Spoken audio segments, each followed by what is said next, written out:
live in and surrounding Baltimore. Don't ask him about preseason games, oh no. Stuffing things in Griffin Basso. Despite it being on the internet, he can call it what he wants, so Glenn Clark Radio. Glenn Clark Radio. Glenn Clark Radio.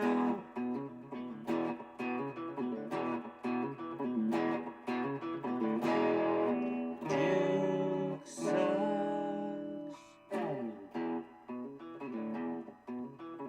It's been limited, but I would say this. I feel a guy that is hungry to learn, hungry to grow, very excited about the opportunity to work together, as I'm excited to work with him. A guy that knows that his ceiling still hasn't been reached yet, and that's a cool thing, that to be able to get a guy to play at the highest level that he's capable of, and him being open to that. And so every conversation's been really good, thus far. I'm really excited to get him, back here with the rest of our players and get to work. It's been limited. Declan Doyle appearing on the Ravens in-house podcast, The Lounge, talking about Lamar Jackson. There's going to be That's the offensive coordinator? What? That's the offensive coordinator? Yes. Because he's young? Yeah, Yes. he's We know he's young. He's like 12. 20. No, he's not 12. He's older than you. Oh, yeah, I guess you're right. He is. Weirdo. God. They are being introduced at a press conference today. Declan Doyle, Anthony Weaver, and also new special teams coordinator, co-cap Anthony Levine.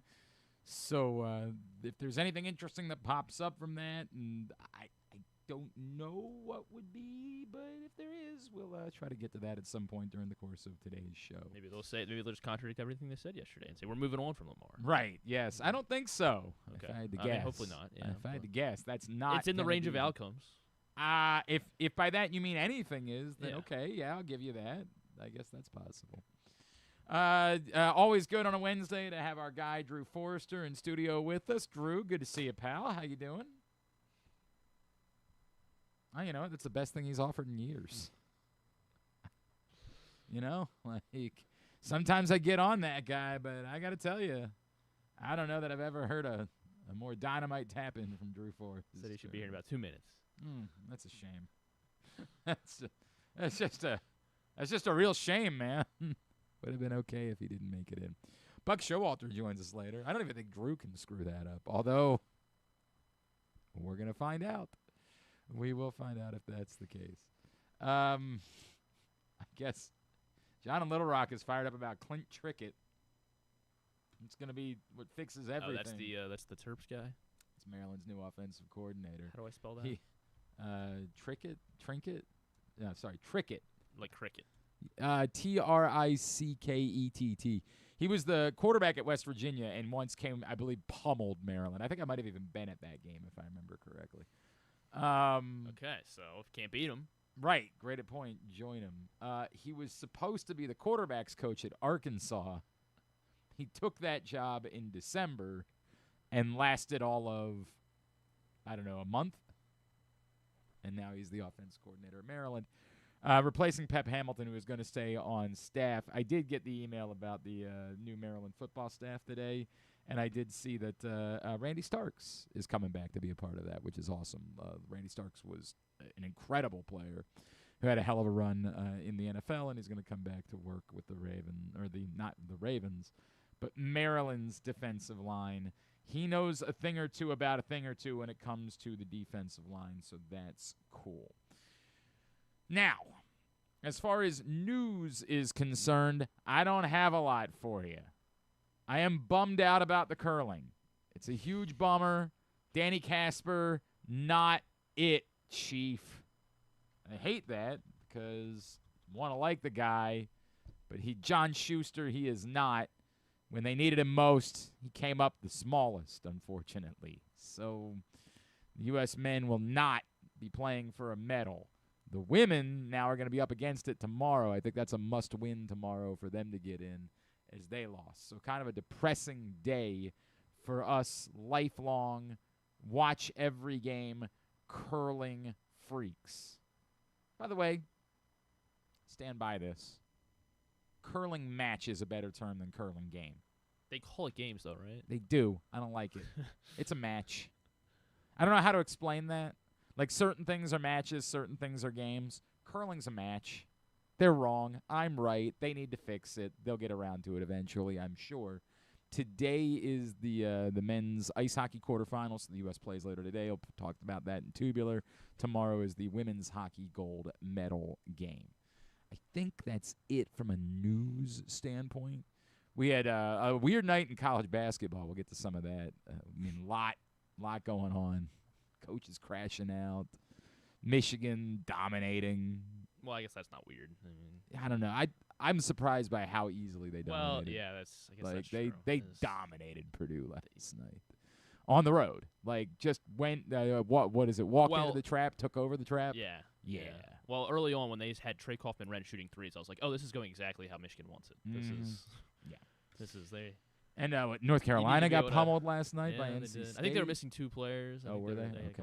They're a little banged up. But, not aware of that. Yeah. But yes, but still, they lost by 20. Like that's. And they got pummeled. The big story, of course, today is New Press Box Day.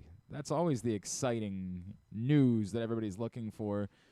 Does it smell like new press box? It does smell like a new press box. Is that fresh new press box smell? Fresh off the press. Griffin tries to get that made into a candle, actually, so he has it at Still home. working on it. Let me know if you got any tips. You can go pick this up right now for free at your Baltimore area High's Dairy stores. And you can also find it wherever you find Pressbox throughout the region. Read it for free at PressBoxOnline.com. That's Cal Ripken Jr. on the cover. The Iron Man sat down with our own Dave Ginsburg for a long conversation and story. It's not just an interview. It's a story about his life now at 65 years old, his role with the Orioles in their ownership group, and much more. Also inside, Bill Ordine dives in a little bit more on new Ravens coach Jesse Minter, Luke Jackson, the great story about Pete Alonso, and lots of college lacrosse inside this print issue of Pressbox as you get to know the players from programs all throughout the state. Go pick it up for free right now. When? Now. Where? Well, at your Baltimore area High's Dairy stores or anywhere around town where you find Pressbox or at PressBoxOnline.com. I already said that part. Well, now I thought we were just going is the point. Now, go get it, that new print issue of Pressbox. Should we hide these now that since Drew's late? Should we just hide Oh, them? God, that's such a good point. All he's going to do is just read Pressbox. He's not going to – he's going to be of no use to us whatsoever. He's not – He doesn't notice it when it's flipped over. I would literally put it down here somewhere. But it is kind of a good commercial, when he picks it up and it I just understand stops everything. that. But, like, it's already bad enough, man. Like, it's already more. I guess maybe I should now be worried now that he told me he was going to be late. Now he's late for the time he said he was late for, so maybe I should be worried. Again, you act like this is a problem. No, well, I mean, yeah, but make sure he's okay. Like, what, because he's old? You're worried about him because, like, yeah, he wandered off. And there's a chance that he went to the old studio in Hamden. He's just sitting there by himself, like, I don't know where these guys are. It's not impossible that that's the case. You're not wrong. I have no idea. Yeah, Brian Powell says Caleb Wilson is out with a broken hand for North Carolina. I admittedly, I did not know that. I apologize. As I always say, when Maryland stinks, I am less connected to college basketball on the whole. That's just a fact. I was also doing a radio show last Maryland night. Has Maryland has a transitive win over Nebraska now. And who beat Nebraska? Oh, Iowa, right? Iowa beat Nebraska last night. I did see that. And what happened with Fred Hoiberg? What was the what? There was some incident with Fred Hoiberg after the game. Oh, after the game, I don't know. I know he fouled Bennett Sturts late, but that was just because Bennett Sturts is, crazy the way he's able to. He just had an unbelievable game. I don't know how the Terps bottled him up. Apparently, he slapped a camera away. Oh yeah, that's not. Oh God, the video is actually kind of amazing. I did not see this. Here, I'll send it to you in 1 second. It's actually kind of great. Yeah, it was a wild night in college basketball. We can do the. I was gonna let Drew chime in on the Mick Cronin bit. That is good. You got it? Yeah. This is kind of a wild. Yeah. So, I don't know who this person. It's just a student, I'm guessing. Carver Jesus. I don't know. Yeah, I guess that's who that video is from. I don't know. I don't know if it's from them or whoever it is. Carver Hawkeye Jesus. But just. I don't. Is there audio? Because I couldn't tell that. Like, is he antagonizing him? Is he being an a-hole? Let's see. Hang on a second. Turn some sound on here. Yeah. Nice game, buddy! What did he say? I don't know. Nice game, buddy! He said, nice game, buddy. Is that? Or let's dance. One more time. Nice game, buddy! I think it's a nice game. I mean, that was Punch Fred somebody. Hoiberg. He didn't punch it. Watch. He just slaps the camera right out of his hand. Or the phone out of his hand. Was that a kid in the stands? If I had to guess, I can't imagine it's somebody, It's like like Will working. Ferrell. Yeah. I mean, it's definitely not a great look for Fred Hoiberg. Well, it's a terrible look. I don't think he's going to get arrested for it. But then again, to borrow a line from Bill Burr, we should still be able to punch people in the face if they do something stupid. The threat of it, at least, as Bill Burr would say. I mean, At least the threat of it. If I you're a mean- kid who holds a camera up in front of a coach who just lost, I don't know, and you say, dude. nice game, buddy, you should risk the potential of getting I punched know in what the you're face. saying. And like, you know I'm right, there's- but you don't want to say it. No, Yes, is you the do. answer. No. Yes, you do. You can't just punch people in the face. Yeah. We know that. You should at least, there should We at know least be that. the potential for it. Yeah, I mean, it's not a great look. I don't know. I'm not. Open that up for me, would you? Oh, for God's sakes with you. Please. Worry about the wrong thing. I know, but this bothers me. So there was that last night, and then there was the Mick Cronin thing. Oh, my gosh. Now, I have so much respect for Mick Cronin. I hope we hire him at Maryland. What? I love Mick Cronin. You love this? I love Mick Cronin. This is embarrassing. No, it's not. Yes, it is. Not at all. Let me hear it. This is I haven't heard it yet. Let me hear You it. haven't heard this No, yet? let me This is hear so it. I just know he embarrassing. threw his own guy out of the game. Well, he did do that. That's That what part I had no real beef I with. thought that's what we were talking this about. No, this is All right, after go ahead. the game. Go ahead. What was your thought in the student section chanting Booker's name? I could give a rat's ass about the other team's student section.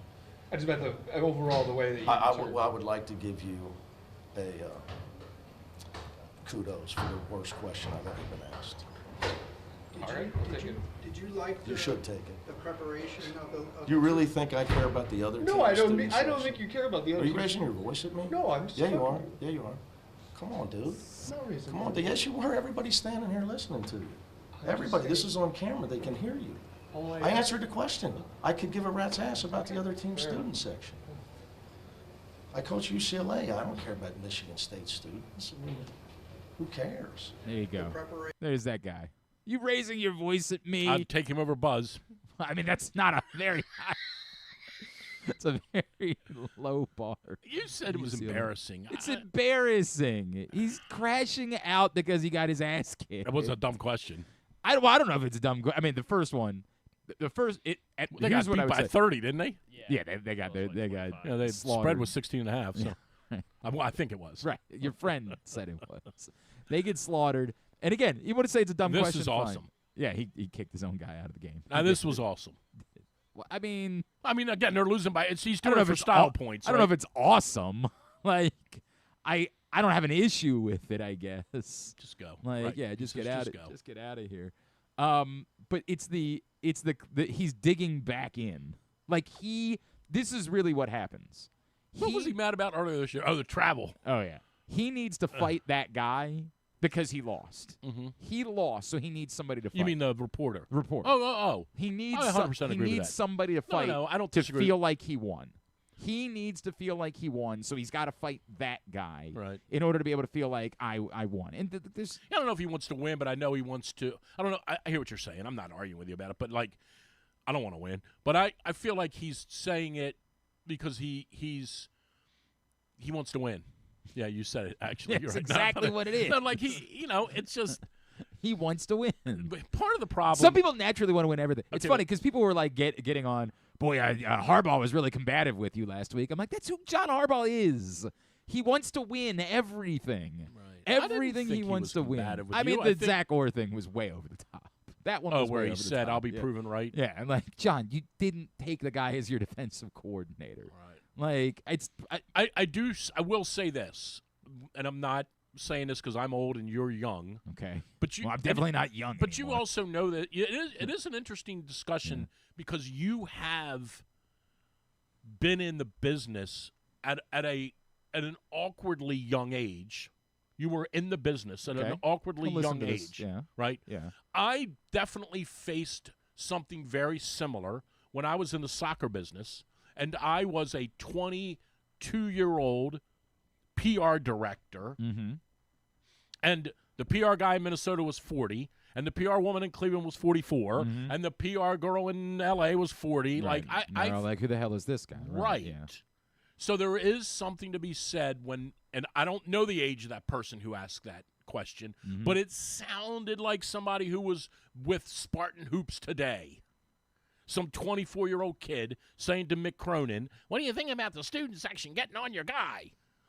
And there is an ongoing issue with that as it relates to like new media. Everybody's got a microphone.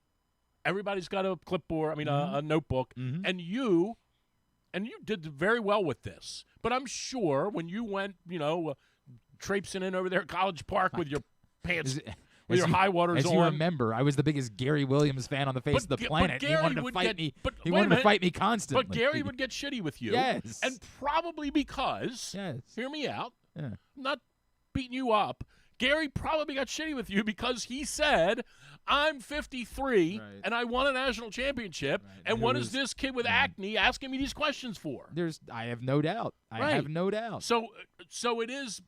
You're right, and it is about the winning. But these coaches take such umbrage to you, me, our experience level, and what they deem. I think there's an amount of truth to what you're saying. But if they had won that game by 23 points last night, and the same question was he wouldn't have asked, had the same question. or if there was something else, it was something. I agree. Because the point is, this is innocuous, I right? agree. It doesn't really matter but what was chanted. But if there was a chant that was directed at a player and they had won by 23 points, he's not reacting like that. Okay, but I'm going to make a point about this relevance. I'm going to use the Brooks Koepka, Doug Ferguson thing from a few weeks ago. I don't know if you saw that exchange. I didn't.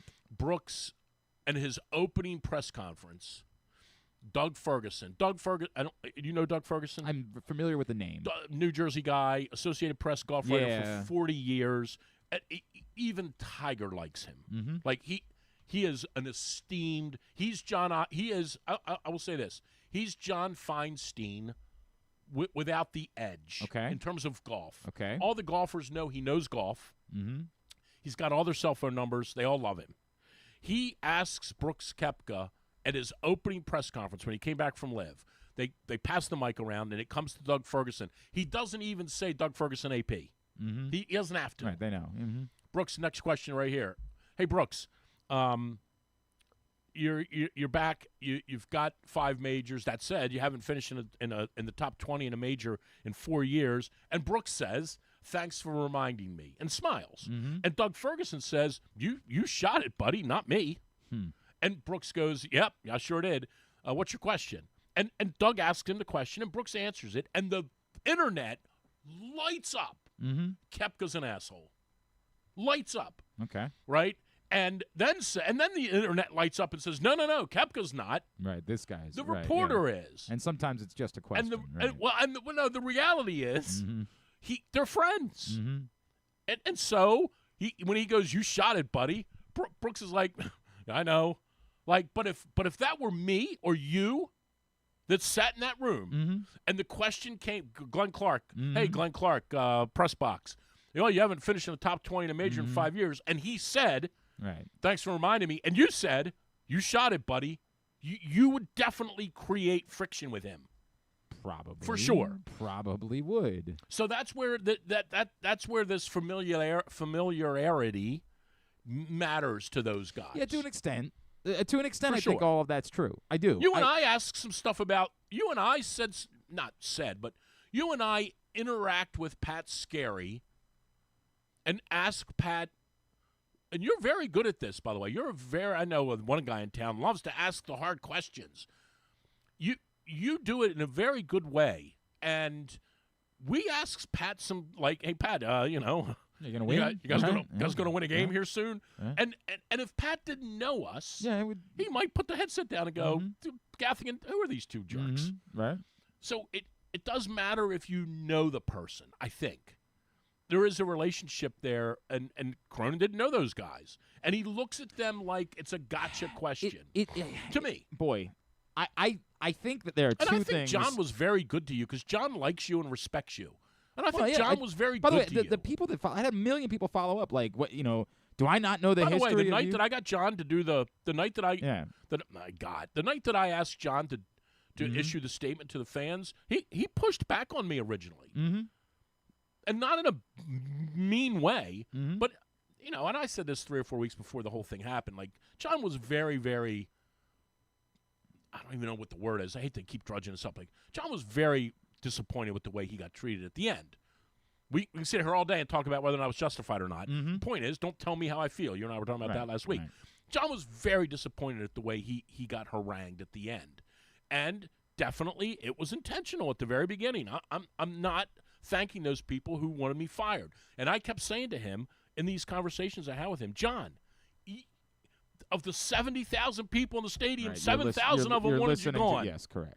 You're listening to the 7,000 and not the 63,000 that love you. Well, or even some of the people that wanted you gone still are inclined to love you. I don't know. Yeah. Right, and you and I probably fall in the same Correct. category. It I don't know was- that I wanted John but gone. it was time. It was time. It was time. And John knows that now, Right. too. Yes. So I do think it has a lot to do with the familiarity. That said, I will acquiesce on that and say the whole part about him saying, "Are you raising your voice at me?" Yeah, I mean, that was kind you're of just trying to win. Yeah. But you and I that was goofy. when we were dealing with. By the way, nice call on that Stevenson putback. Jesus Christ. Yeah, well, I tell you one thing that didn't happen. That didn't all happen in 2.9 seconds. And we're going to overtime. Oh my God, no, we're not. Yeah, you're right. I don't know why I saw that clip, but I saw the clip, and I'm like, I think I know the guy doing the play-by-play. It got an insane amount of play last. Like, the Baltimore Sun did a thing about it. Like, this is the hilarious part. The Baltimore Sun, who I've had, 6 billion interactions with, put up a thing like, oh, and whoever these play-by-play guys are, like, I don't interact with the Baltimore Sun constantly. I mean, it wasn't negative. Everybody, this is the fun part. Yeah, we're going to overtime. Oh, my God, no, we're not. Oh, I disliked it. Count it. Yeah, go ahead. You can go ahead. This is so good. Aburn gets it into Landis. Landis tosses one up, and we're headed to overtime. Oh, my gosh! No way! No! There's no way. No way! No way. Boris is not. They're walking down to shake hands. They're gonna. That's unbelievable. Here's a quick behind the scenes. Insane. A quick behind the scenes. Let me tell you why I hate that call. I hate that call because one of the first things I preach when I teach play-by-play is I'd like to be in that class. You should come over and take it sometime. I've heard your act. They told me about it. That Hopkins folks told me about your act. Well, back then there was there were different times. Yeah, back they then. sure were. You didn't know what you you should should have known what went class. on back then. When I teach that class, one of the things that I do, or when I don't really teach a class, but I do teach, I coach kids that want to get into play-by-play. One of the first things I teach them is don't guess. Don't guess. Call what you see. I don't know. I'll give you a pass on that one. Twofold. Right. So I'm furious that I said that, but there's twofold. The first part, and the part that everybody recognizes, is it captures the astounding nature of the moment. Well, and also here's what you didn't do. You didn't also reach for the water bottle real quick. Yeah. You didn't also bend down to get your cell phone. Right. It captures the astounding nature of it. This really is the play is as amazing as I think it was. No doubt. This it's kid insane. just volleyball sets the ball back in the direction of the basket because if he had caught it, there was no time left. He doesn't get the shot off. Right. All he's doing is the only thing that could happen, which is just push the ball right back off of his hand in the direction of the basket, and it happens to go in. The kid's name is Ethan Glass. Right. But the second part is, the reason why I did is because there were 2.9 seconds on the clock. And all of that cannot happen in 2.9 seconds. And it doesn't mean, because it's basketball, you're going to, they say naturally there's a half-second difference between when you push it, the ball actually inbounds, and when the clock actually starts. So if you think you have 0.9 seconds, you really have 1.4 seconds because it's human nature, right? Like you can't You can't just immediately start a button. Right. And that's sort of one of the goofy things about basketball. We want it to be that way. Yeah, right. We want those finishes. Because it creates more excitement and more drama. So we want there to be a little bit more time than the clock actually shows. This, when we stopped watched it, was more like 4 or so seconds. Which, again, like, they're not going to go back and review that. They're not going to pull the stopwatch. Well, the over had already hit, so nobody cared. You were good. I know. You were good. What that kid did was amazing.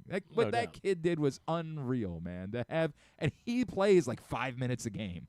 And I had the thought to just tap the ball back up there and see what happens. Crazy good. And yeah, CBS did a whole thing about it. The Sun did a whole thing about it. It was a wild moment. It was a wild moment. Congratulations. Yeah. It didn't do anything for me. Here I'm still sitting here with Drew and you. Well, I mean, that's not bad. That's not too bad. Yeah, I guess that's you're doing fine. That's a fun. Don't sell yourself short. Yeah, you're tremendous. You're doing great. Am I? You're doing great. Am I though? All right. What's on your mind? What's going on in your world?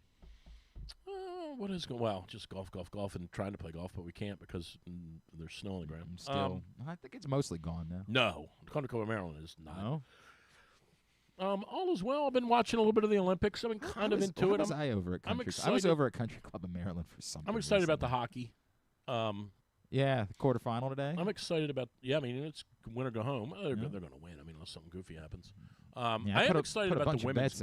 I am about the women's game. I'm nervous. I'm so nervous about that. They've been way too good and way too dominant. Like, they're going to win. Isn't it interesting in our world? This could be we could do a whole 2 hours on this. Isn't it? And now we have a very, very good American men's team. So the contrast here, or the comparison, I should say, between soccer and hockey isn't exactly germane because we do have good men's hockey. Mm-hmm. But isn't it weird how we have these niche women's sports? And I would be interested. You would be a good one to ask about lacrosse. Women's soccer in this country has always been dominant, better than men. Right. Now, is that because other women around the world aren't better? Right.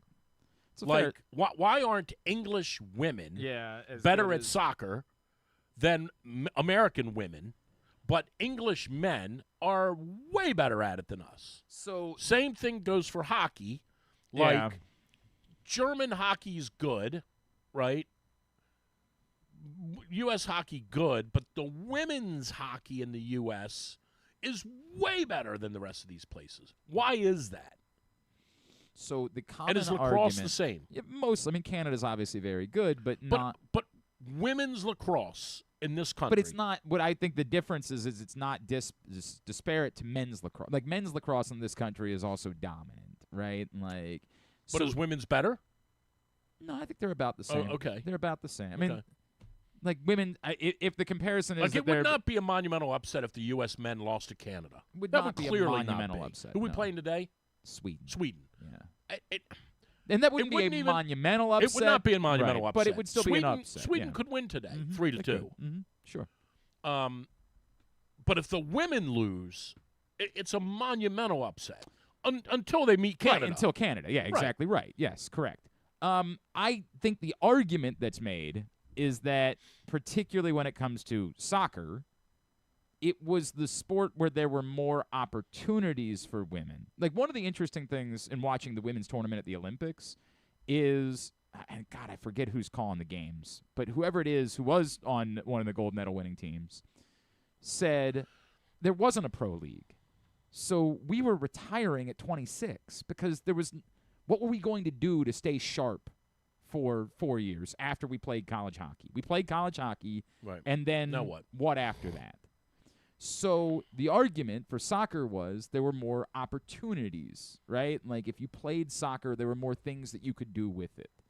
And so some of our better female athletes sort of gravitated towards soccer instead of softball, instead of... Well, there isn't a pro football there's league. no exactly right. Pro baseball, right. So that was the argument for years that allowed better athletes chose to play soccer, and that's why women's soccer was better than men's soccer was. Fair. That's the eternal, everybody always says, like, imagine if LeBron played soccer. Right, well, like our greatest athletes were dedicated to soccer, and they were more physical and bigger and all of those things. And I have no idea, to your point, I have no clue. No idea.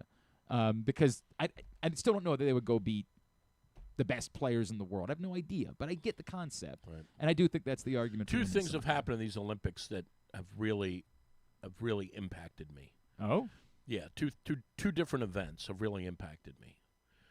You had money on USA men's curling. No, and nothing really about let you wagering. down? Just about in my life. Like, okay. Two things have really impacted me. I'm walking down the steps at Calvert Hall a couple weeks ago, 10 days ago, going to a coaching meeting. There's 12 steps. I go to walk down like the second step, and I definitely catch a little piece of ice.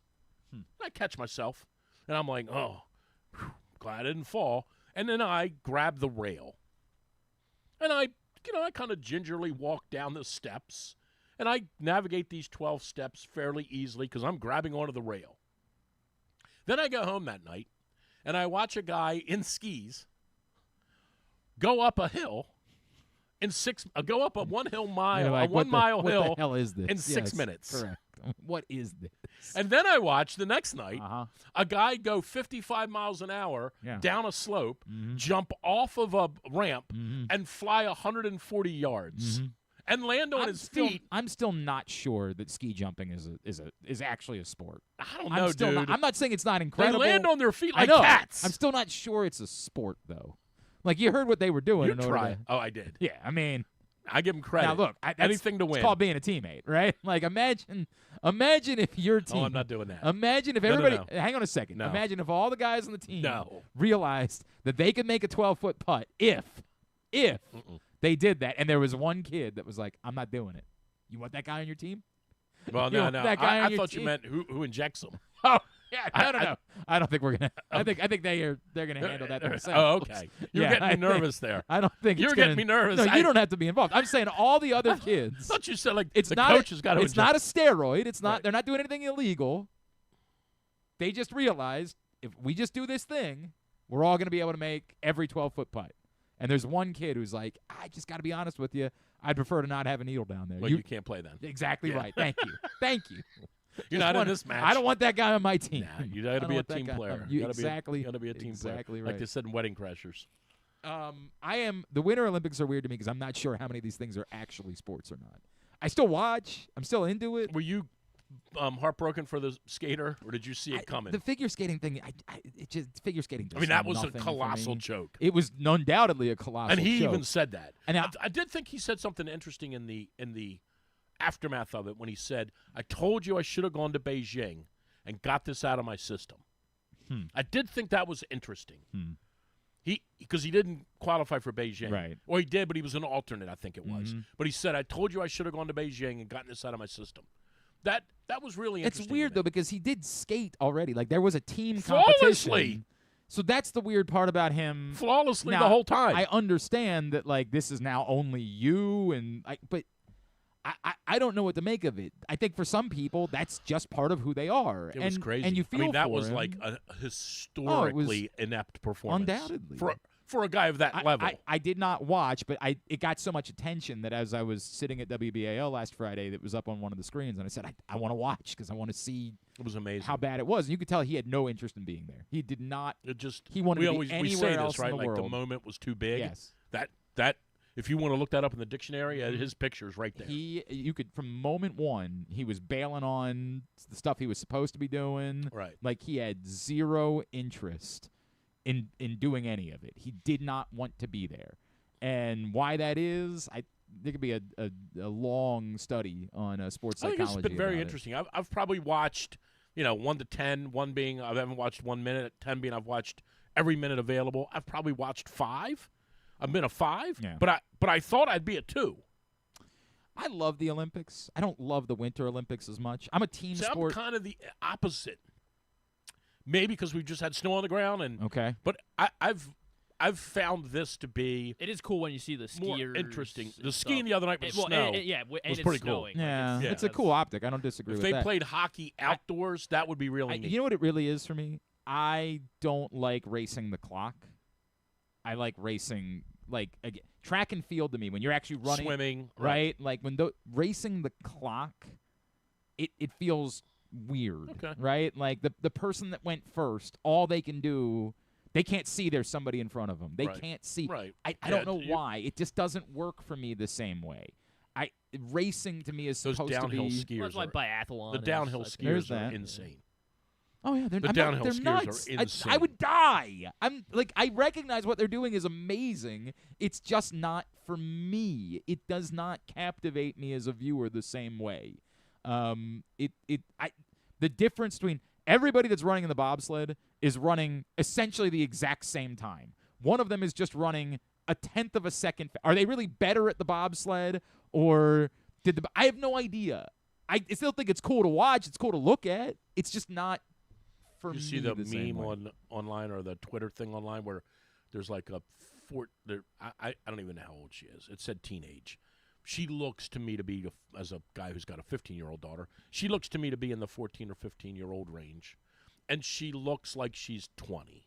Okay. And it says that look you give your daughter when you're watching the bobsled with her, and she says, "How do you know who's on top and who's on the bottom?"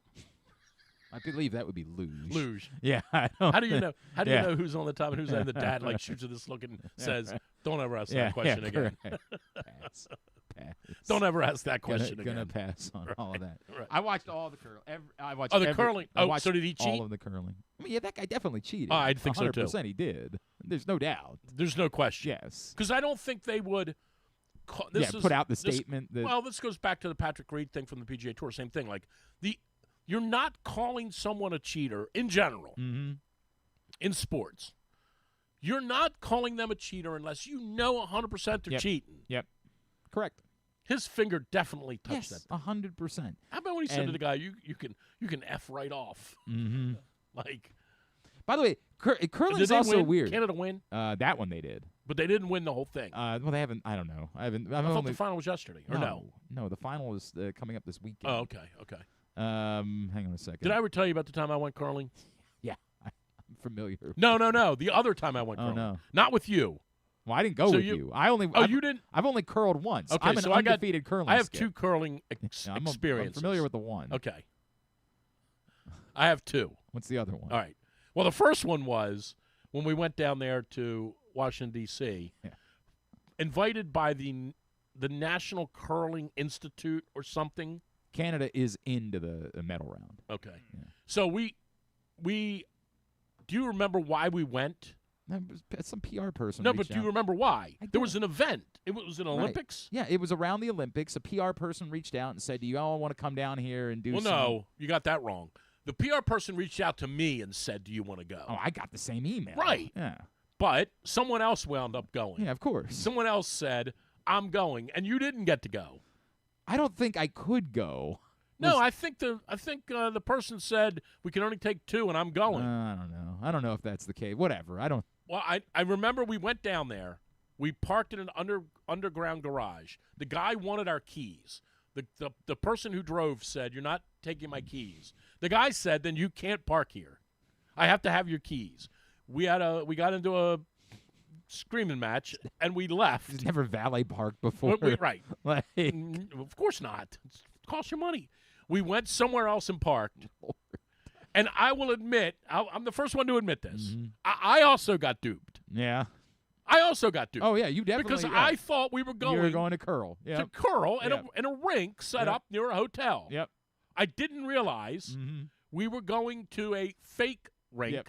It was like plastic. with plastic. I Yes. didn't realize that. Yeah. That said, once we got there and I saw the setup and I realized I had been duped, but I wasn't duped because the people were trying to be dupey.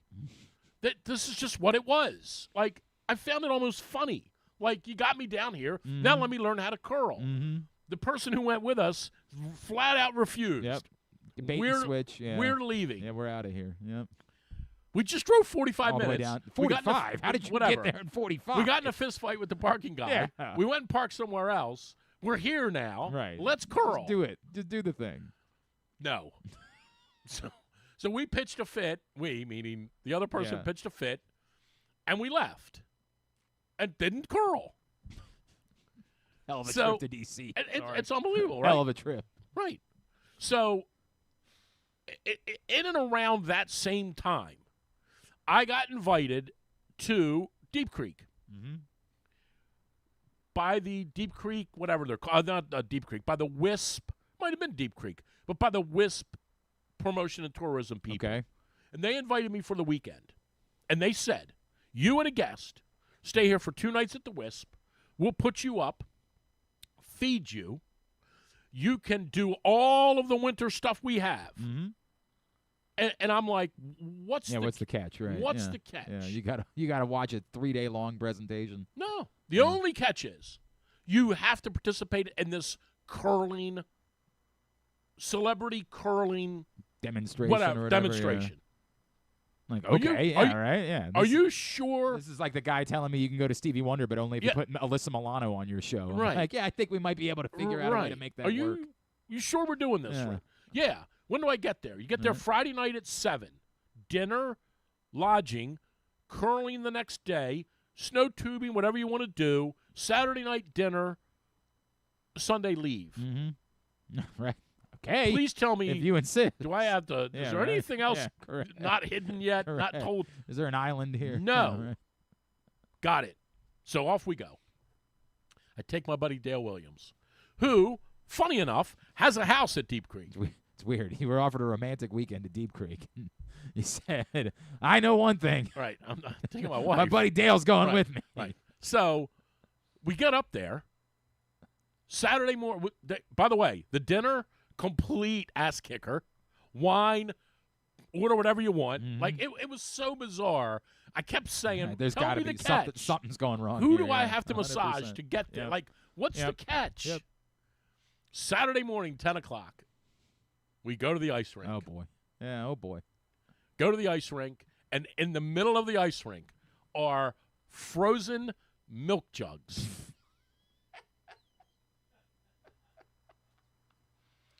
Frozen with water. Yeah, sure. Frozen milk jugs. Yeah. It really. And we're going to push them? They couldn't even call somebody in Kingston, Ontario and say, would you send us 4 big curling stones and 6 brooms? I got to tell you, man. And we curled. Yeah? Sorta. Ice shavings everywhere.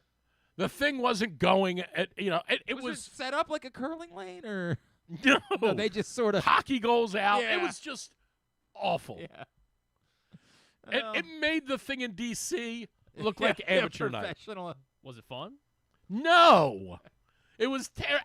And the thing is, they brought the Zamboni. She's like, let me call and get the Zamboni. Tell you who I never had a problem. We went curling. We had a great time. Couldn't have had more fun. Undefeated. Still undefeated to this day. That's the way it goes. It's a real shame for you. Unbelievable. I can improve your day, though. These words. When we come back in, Buck Showalter is going to join us. The Buck Showalter? The Buck Showalter. So I like my guys, Buck Showalter? Yeah, that guy. That guy joins us next. How'd you get him? He comes on with us all the time. Oh, I don't watch. I don't blame you. You know what? It's probably better you keep it that way. Okay. Buck Showalter joins us next. It is Drew's here. It's a Wednesday edition of GCR.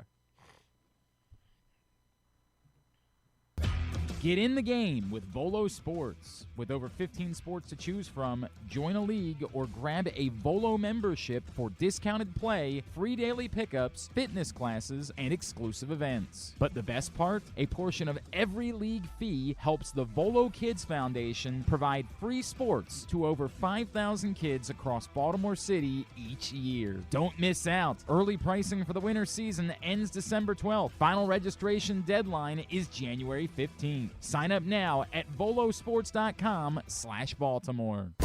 At Live, we want to say thanks to our community with our biggest giveaway yet. Thanks a Million free slot play giveaway. Join us every Friday in February for your chance to win a share of $1 million in free play, including a grand prize of $75,000 in free play. You could be one of 25 winners each week. So what are you waiting for? Thanks a Million only at Live Casino and Hotel Maryland at Arundel Mills. Must be 21. Please play responsibly. For help, visit mdgamblinghelp.org or call 1-800-GAMBLER. Your car is more than just a ride. It's an investment. At Leading Edge Auto Body in Mount Washington, we've spent over 20 years perfecting the art of repair. From high-end imports to your trusted daily driver, we handle all makes and models with elite precision. Our team holds the highest honors in the industry, including ASE Master, iCar Platinum, and specialized aluminum certifications. We make it easy with free towing, pickup, and delivery, because at Leading Edge, customer satisfaction comes first. And remember, with insurance, it's your car and it's your choice. Choose the experts. Leading Edge Auto Body. Quality you can see. Service you can trust. Go to leadingedgeautobody.com today. The weather's getting cooler, so when you and your family are picking out a place to dine, be it lunch or dinner, let's make it nice and easy. Now, with 2 great locations, the Costas Inn remains your #1 destination. Whether you want to get steamed crabs and the full Costas menu out at the original location at 4100 North Point Boulevard, or sample the complete menu minus the steamed crabs at the new location above the grandstand at the Timonium Racetrack, Costas is your place to go. Check out the website, CostasInn.com, for a look at the menu, and if you want to plan that crab feast, call 410-477-1975. The Costas Inn. Gambling can be a fun and entertaining experience, but there are risks involved. If you're planning on betting on the game at the casino or on your phone or computer, know your limit, stay within it. Set a budget and a time to stop. Remember, gambling isn't a financial solution, and it doesn't mix well with alcohol or drugs. Know the risks and have a plan before you begin gambling. For free and confidential services, call 1-800-GAMBLER 24/7 or go to helpmygamblingproblem.org. Looking for Baltimore's premier waterfront dining experience? Head to Nick's Fish House, located in the Baltimore Peninsula. Enjoy crabs all year long, plus happy hour Monday through Thursday from 3 to 6. Planning a celebration? From rehearsal dinners to corporate crab feasts, Nick's is the spot to make it unforgettable. And the fun doesn't stop there. Live music fills the air every Thursday through Sunday. Check out the full lineup at nicksfishhouse.com. Nick's, it's where Baltimore comes to eat, drink, and play by the water. Make the most out of every day in your Toyota RAV4. Available in hybrid or gas-only models. A RAV4 can get you where you want to go in style. Check out buyatoyota.com for deals on new RAV4s from your local Toyota dealer today. Coming back in here with Glenn and the other guy, Garrett, whatever his name is. You know who they are. All right, back in here on GCR. Drew is here on a Would You Rather Wednesday edition of the program. I'll get back to it, I promise. I promise that'll happen. Get back to what, me? No, Would You Rather Wednesday at some point. I have This sort of guy's taken more a month important. off. I promise you that I know that. Joining us now, any opportunity that we have to catch up with him, we're going to take. He, among others, we talked about Pete Alonso a couple weeks ago, but he also had Chris Bassitt at one point in New York. So we want to talk about that and just life in general with the great Buck Showalter, who's with us now here on GCR. Buck, it's Glenn. Drew Forrester is here with me today. It's always great to catch up with you. Thank you for taking the time. How you guys doing? Nobody's that busy. We all try to act so important. What is it? Would you rather Wednesday? What is that? Would you rather what? It's a silly game where I present like 2 hypothetical scenarios that neither one of them are very good, and I ask you which one you'd rather have. Like, for example, I might ask Give you, him a Buck baseball Showalter. one. No, this is a good one. Okay. Would you rather have had your career or managed 1 year, won a World Series, and never managed again? I see why you call it that. Okay, what do we got today? Probably the career. It led to so many things with my family, and those type of things. I'm not going to have my life defined by that. I was very lucky in being a part of some really good things that led to good things for other people. How's that? Absolutely. And I would never trade some of life's journeys and ups and downs. That kind of makes you who you are. Do you get? Everybody's looking for that casual Friday and life to be easy. It ain't that way. Right. Okay, it ain't that way. If you're not prepared for some tough times, then you're probably not going to make it. Yeah. Do you get itchy this time of year? Every year, obviously, some of these, a lot of those years, you were in spring training. But do you get itchy now when the weather starts to turn and baseball's right around the corner? My wife does. She says you got someplace you need to go. You really do. I get itchy for the good things. I really do. I love spring training. I love the pureness of it. I love the backfields early in the morning, the dew on the grass, the freshly cut. You know, I used to walk around the ballpark early in the morning and with a cup of coffee and just take it all in. Right. And spring training was special before the reality of your weaknesses showed up. But it was a great time for fans and a really good venue. We really spent a lot of time getting that Sarasota complex right. Buck, obviously, as we said, we want to talk to you about Chris Bassitt, but I wanted to present it this way because I saw, and it's every time you said anything, I always loved it, but this might be my favorite quote that I've ever read about anyone ever. And this comes from the September 17th, 2022. It was tweeted out by Tim Britton. Buck Showalter, cinematically on Chris Bassitt. Quote. Cinematically? Yeah, that's the way that he described it, not the way that you described it. Do you know him? I don't know Go Tim. ahead. No, I don't know Tim. Quote. Okay, good man. You've seen those Westerns where they're running away from somebody and one guy gets shot off the horse and everybody keeps going and one guy always rides back and helps the guy out. Bass is one of those ride back guys, unquote. Can you tell us a little bit more about that? Well, you know, it's funny. I said the other day, I think it was to Harold Reynolds, I said of all the signings of the offseason, you know, all things considered, the lockout, the contract, the age, the back, everything you're getting, makeup, clubhouse, I think Chris might be the best signing of the offseason.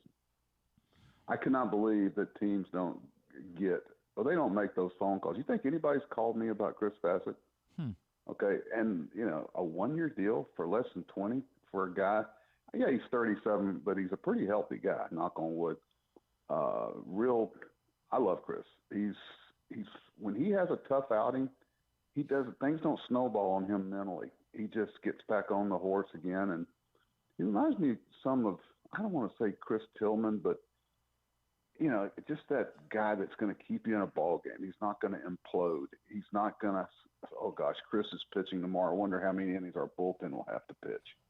You know, he's a guy that's going to walk by the manager and go, hey, I got this. I know we're in a little bind down the bullpen. I don't want anybody to get sent out. Let me continue. I'm fine. Good spring training guy. Going to make his teammates better. Doesn't take himself too seriously. Laughs easily, but when it's time to post up, he likes the moment too. He's not going to run from a tough moment either. He doesn't mind the pressure. You know, if you want him to go to the bullpen, as you saw in the playoffs, it helps the team. And he will not tolerate somebody that doesn't put team first. I mean, Chris is a good family, good wife. As you can tell, I like Chris Bassitt. Hey, Buck, interesting because now this is the second year in a row the Orioles have taken, I say journeyman, and I don't mean that to sound negative. It's the second year in a row that they've taken a guy like a Bassitt. Last year was Charlie Morton. Morton got off to a terrible start, but then he had half a dozen, 6, 7 really nice starts in a row.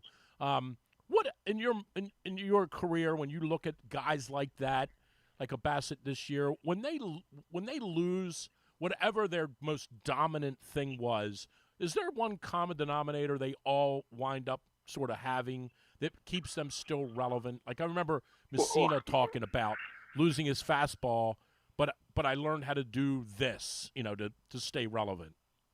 Yeah, I remember facing Messina, and all of a sudden he broke out a cutter. And our guys in the dugout were going, what was that? And I said, that's a cutter. Well, he doesn't have that on the sheet. Well, he's got one now. You have to, you're the mother of invention, you know. And Chris, let me tell you, Chris is not some 88-mile-an-hour trick master. Chris got good stuff. He's got a good arm. He's got a great curveball. You know, we call it a bowel locker. I mean, this guy if you're looking hard and he throws that curveball, he's got talented fingers. He can manipulate the baseball in the zone. And he knows when to live to fight another day. Chris is not going to let his ego get in the way of having a successful outing. But he makes his teammates better. And just the things that he does. And as you grow older and your stuff may back off a little bit, your experience and your knowledge makes up the difference. We saw it with Maddox. I mean, Maddox and Glavine threw 94, 95 at one time. And at the end, they were throwing 89, 90. Mm-hmm. But they could dot it. They could dot a gnat's butt there at 60 feet. So, you know, Chris, when he gets it going, you're gonna like him. I hope he stays healthy. So his voice. I have no reason to think he isn't, but so his voice is loud because, when guys aren't playing and they're not able to play, their voice doesn't ring as loud. Buck, you bring that up. It's interesting because I remember we talked to you about Pete Alonso about this, and everybody in New York told me, hey, that Pete can do that, but that wasn't the role he had in New York, and we're starting to see it already. Can do what? To be that guy that demands accountability, right? Like the guy that everybody answers to. No, Pete, I don't think Pete's chasing that. I really don't. I hope he does. I've talked to Pete a couple of times. I'm sorry, Glenn. Go ahead and finish. No, you're good. You're Buck Showalter. I'd rather you talk than me. No. Pete. What I've told Pete, like I told him, just go play first base. Do what you do. Post up. Collide with the ball. And Pete's such a collision hitter, and he's just country strong. That's why he stays healthy. This guy, not that he doesn't work out, but Pete's just got muscles and stuff that the good Lord gave him. There's not a lot of, he's going to want to be the Gold Glove first baseman. Pete and Chris are two good additions in the clubhouse because they post up. People talk about what Markakis brought. Markakis posted up, and Weeders caught 120-something games. I mean, Adam Jones played every day. J.J. Hardy, I'm getting ready to do a thing for J.J.'s going in the Arizona Hall of Fame. I mean, people don't realize what splendid players they were, but what post-up people they are. And, you can trust Chris and you can trust Pete.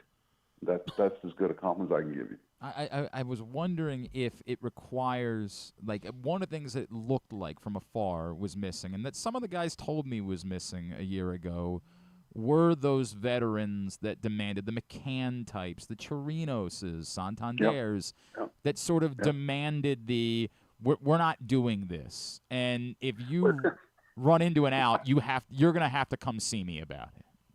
Yeah, it's just like, you'll want to please Chris.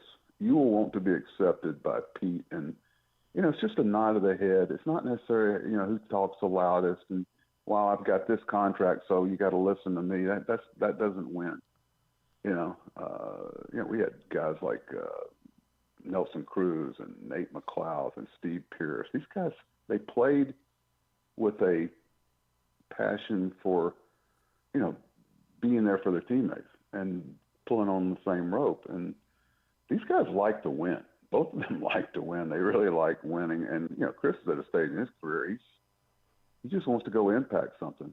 Baltimore will get both these guys, and as I told them, you will get Baltimore. It's funny. I always feel like those are look, every coach, every manager wants. You'd like to have what the Dodgers have. You like to have that kind of roster. But I always felt like no. Well, that's my question. Like I always felt like Steve Pierce was your kind of guy. John Scope, your kind of guy. Like Chris Bassitt. Pete Alonso, those are Buck's kind of. You had that great line, right? I like my guys. Well, if you're in a situation like Baltimore, you've got to not miss on those type of guys. What can you do better than the teams with bigger payrolls? Right. You can out develop, you can out relationship, you can out effort, you can out fundamental, you can out, and so those guys. There's no algorithm or analytic to evaluate Steve Pierce off the field or the other stuff. I'll give you an example. Steve, John Scope's down for a day or so. He's having some tests. Have you ever played second base? He goes, no, but give me about an hour in BP and I'll be ready. Okay. And he played second base for one night, turned a double play. And the morale boost that gives a team when this guy was the MVP in the World Series. Right. This is well after we got him. So you love getting things about players that other people don't get. And that's what's missing some days game. Guys don't know what to look for and how to evaluate the T.J. McFarlands and the Ryan Flahertys and the guys that make or break you over a long season with the injuries. Buck, I wonder on the flip side, right? The conversation here is about Chris Bassitt, and I think everybody agreeing it's a good acquisition. But it's also about what the Orioles didn't do, and it's interesting hearing you say I wouldn't really want to have the Dodgers roster because everybody wants the deck to be stacked, right? Like everybody wants. One of the hardest jobs is playing a good hand well. That's why Dave Roberts doesn't get credit. Joe Torre was good at that. They play a good hand well, and that's hard. That's as hard as being the little engine that could and surprising everybody and surprising the Dakota people like we used to every year.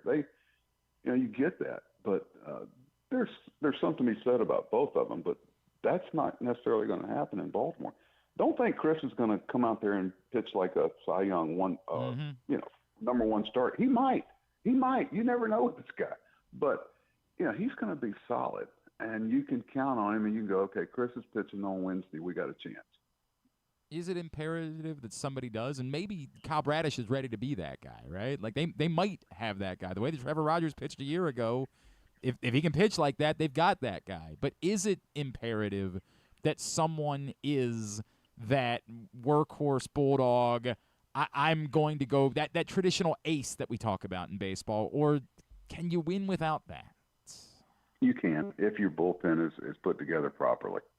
And that's what we knew we couldn't pay the type of what starters we're getting. So we made sure, our bullpen was, Brad Brock, it was Darren O'Day, it was Britton, it was Jim Johnson, it was Michael Gibbons, but everybody had a role. Brian Mattis, everybody had Andrew Miller. We knew that after the 6 innings, leads mattered. And that really hurts the morale of the team when after the 6th inning, they go, how much is enough?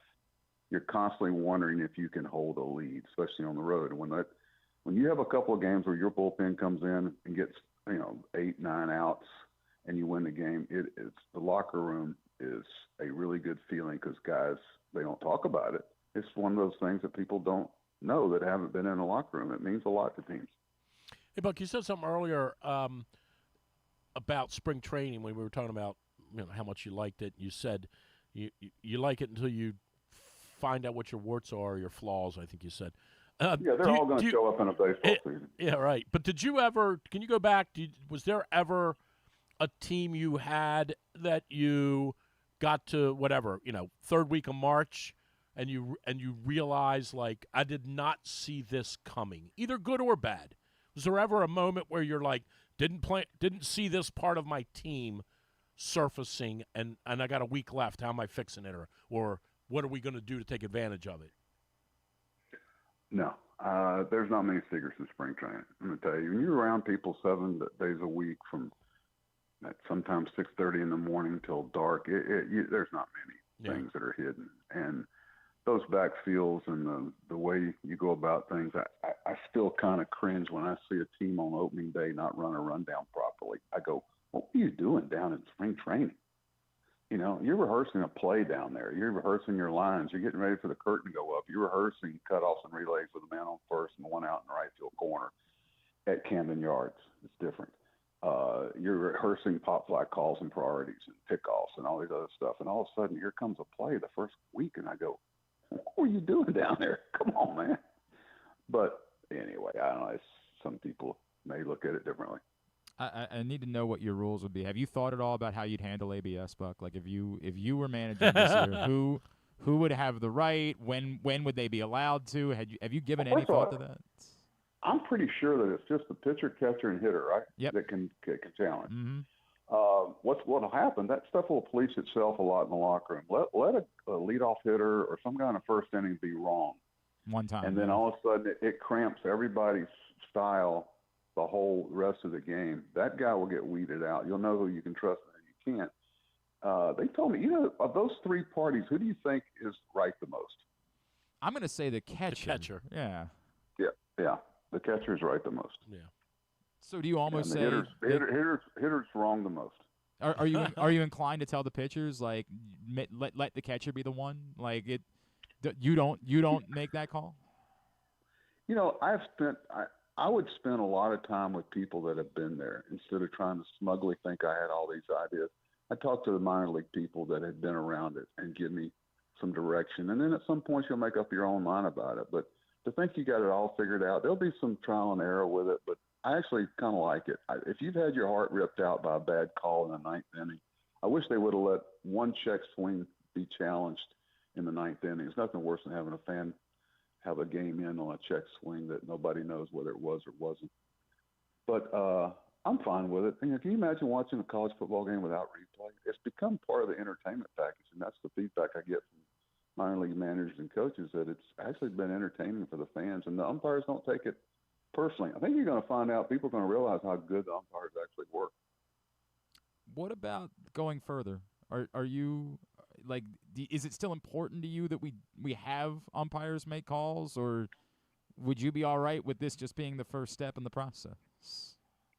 Well, sometimes I think we've taken away some of the entertainment value of the managers. I mean, gosh, we've taken away the personalities of most managers because they're looking for some robotic. I mean, is there anybody you're looking forward to maybe having an argument with an umpire?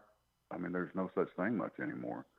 And I'm not saying it's like, gosh, they've taken away all the fights in hockey. I mean, I don't know about that, but I don't know. I still think there's got to be some human element of it. And, these guys want to get the calls right. They're okay with something. And it's a hard game to officiate. I've officiated all three, well, two of them. And let me tell you, when I refereed basketball, it was like an educated guess sometimes. The guys were too high, too athletic, and too quick. You just had to have an educated guess by your experience with your eye. Have you talked to Alberniz yet? No, I'd be happy to, but I try to stay out of this guy's business. It's like Elias. I haven't, they've got their own challenges and they're getting after it and they don't need me getting in the way. Yeah, it's funny. We see I think Adam's down this week, right? Yeah, working with stuff. Like, is that something that you'd ever do, or is I don't know. In the right situation. I'm worried more about this lockout than. I get that. This is not going to end well, I'm afraid. Yeah, it's going to happen, I think, right? I mean, it looks for those of us that went through 94, 95, I wish they would talk to us because, guys, you got this one side looking out, the owners looking out what's best for the owners, and the Players Association looking out what's better for the players. Which side is looking out for baseball? And like, what, you know what I'm saying? Like, who doesn't have an agenda other than what's best for baseball? Well, that's why I can't side with either one, right? Exactly. And the NIL. It's like the NIL. This is like the NIL. Buck, is it worth the fight over the idea of a salary cap, salary floor? Is it worth saying if this requires us to shut down baseball, we have to? That the sport only works moving forward if we get everybody on that competitive level. One of the great things that happened for me in Baltimore was Mike Flanagan gave me some great advice. God rest his soul. He said, Buck, do yourself a favor. Once a homestand, do what I didn't do. Go over and sit down with Peter Angelos. Whatever he's got on his mind, if you want to keep your coaching staff intact and you want to do this, just go over there. And so Peter would air his complaints for half an hour, then we'd have a club sandwich and laugh, and I'd go back with a team. And it was great advice. But Peter also let me see his books. He goes, let me tell you, you got a lot of people talking. Let me show you the books. Here's what I got. And I promise you, every penny that we make over the midpoint, I'll put back in the club. Simple as that. In other words, he said, play better. If we do well, we'll draw more people and we'll get more advertising dollars and we'll put it back in the club. And he did. And I knew what I was dealing with there. So, I don't know. I look at the whole situation and there's got to be enough for everybody. Floors, ceilings. I mean, at some point, what's best for baseball? That's the part. Like again, I'm not necessarily someone who sides with owners. Like they're billionaires. They're doing all right. Like I'm not worried about them. But I do wonder if to make the sport be what we want it to be for every city to feel life going into the year, I do wonder if it isn't worth the fight. If it isn't worth saying. Well, that's what's going to happen. If people, at some point, you think that it was tough getting the fans back in 94, 95. Was many things pulling on their entertainment dollar, so to speak, in today's world? I mean, those guys, I was down there with Larry Boa giving them a history lesson about the union and this and that, whatever. I don't know if it's going to be interesting to see if this union stays together like those in the past have. No, obviously. I'm all for people getting a fair shake and what have you. But I don't know. I went through that. Salaries are out of control, right? I mean, they're completely out of control. They're they're willing to pay them. But right. Yeah. But the point is that they're out of control because some owner or owners, plural, says, well, I don't know, we made $60 million last year. I'll give this guy $45 million. But Drew, what's funny is that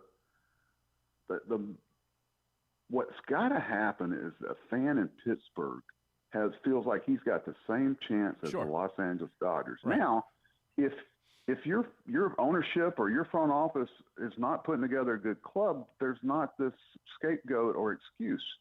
You've also got to feel like they have the same chance to sign, say, Ohtani as the Dodgers do. Mm-hmm. Now, the Dodgers are able to offer so much stuff off the field to especially a Japanese player. You've got to have the same, that's why the World Draft keeps talking about. There's, you think that I keep using the Pirates have the same shot at the best player coming out of Japan as the Dodgers? You're kidding yourself. Yeah, right. They've got to level that playing field. Buck, what have you been watching during the Olympics? I love the women's hockey team. Okay, don't tell anybody. They're fun to watch. They get after it. Unbelievable. We were talking about that earlier. Unbelievable. How good are they? And you know what they are? My wife could play for them. They're My tough. Wife could have played right. for them. They're tough. Yeah. Like they're Buck Showalter types, man. They're tough. Well, they're you can tell they. I don't know. There's they like to win. I don't identify with because I never jumped off of, or ice skated or any of that stuff. But you still appreciate the skill and the beauty of it, and they just keep the politics out of it. But that's hard to do in today's world. Let me ask you this about the women's hockey team, because I said this to Drew earlier. I'm almost terrified by how dominant they've been. Like it.